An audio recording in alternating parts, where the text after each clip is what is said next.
Hello, আসসালামু আলাইকুম। কেমন আছেন সবাই? আশা করি সবাই ভালো আছেন। আজকে আমি আরেকটি শাকের রেসিপি নিয়ে চলে আসলাম। আজকে আমি পুঁই শাক রান্না করব। আমি কিছু গাজর, আলু, ফুলকপি, ধনিয়া পাতা কেটে রেখে দিলাম। এদিকে হচ্ছে কাঁচামরিচ আর ছুরি শুটকি।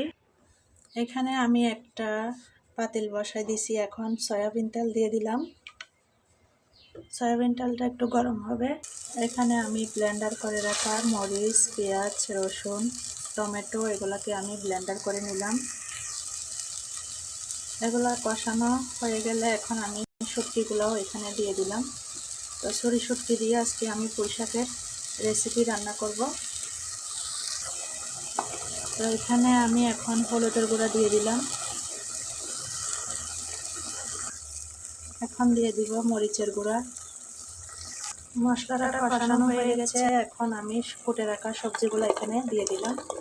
শাকের সাথে কিছু আলু সবজি এগুলো দিলে কিন্তু শাকটা খেতে খুব দারুণ লাগে। এখন এটাকে আমি নাড়াচাড়া করে নিব। সবজিটা একটু হালকা সেদ্ধ করে নিব, শাকটা পরে দিব আমি। তো আমি দেখি সবজিটা একটু হালকা সিদ্ধ হয়ে আসছে। এখন আমি শাকগুলা দিয়ে দিব। এখন আমি দিয়ে দিলাম পুঁই শাক।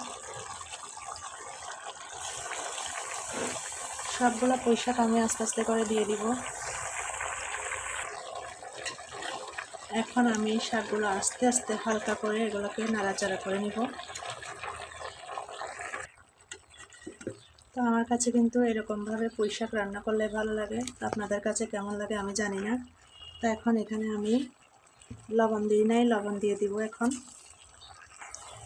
তো পুঁই শাকের কালারটা যাতে সুন্দর থাকে আপনারা লক্ষ্য রাখবেন, এটা যাতে নষ্ট না হয়, কালারটা সুন্দর থাকে। তো আমি এটাকে আস্তে আস্তে করে হালকা আছে এটাকে জাল করে নিব। এখন আমি ঢাকনি দিয়ে আবার ঢেকে দিলাম। এটাতে কিন্তু আমি বেশি ঝোল রাখবো না, মানে মাখা মাখা আমি রান্না করব। টমেটো দিয়ে দিছি, তারপরে কাঁচামরিচ উপর দিয়ে দিছি। আস্তে আস্তে আবারও এটাকে আমি রান্না করে নেব। এটা আপনারাও সাথে থাকুন, আমার ভিডিওটি কেউ স্কিপ করবে না।